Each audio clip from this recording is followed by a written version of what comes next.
Hello, Brigitte Playground here.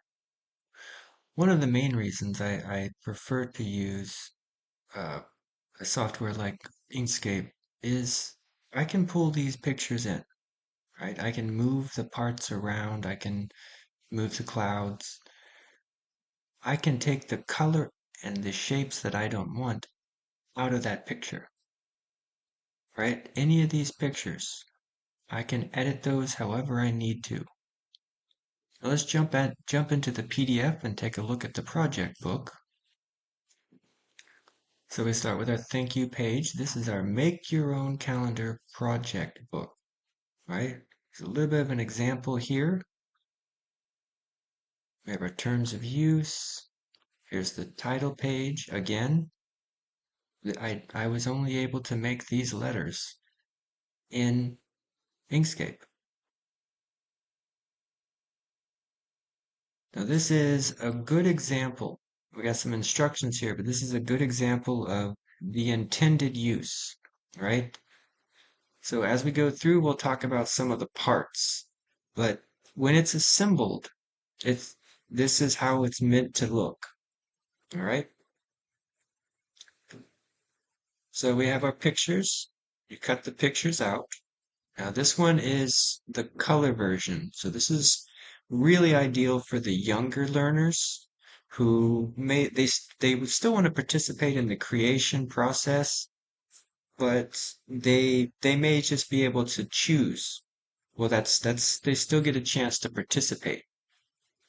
All right, so we start out with the color pictures. We go through 16 pictures for each of the seasons, right? Some of them, actually all of them I've had to edit, and because they're vectors, I can take things out, add things to them.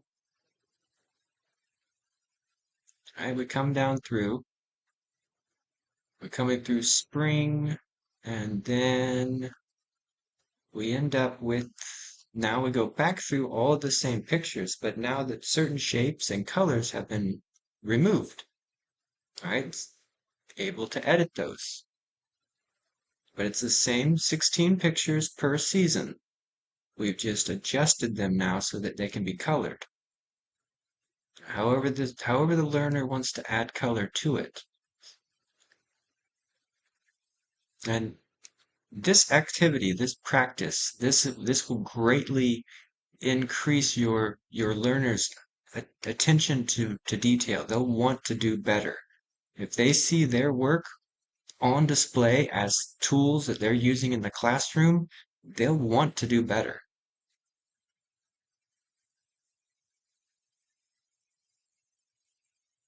We come down through, now we've got the months.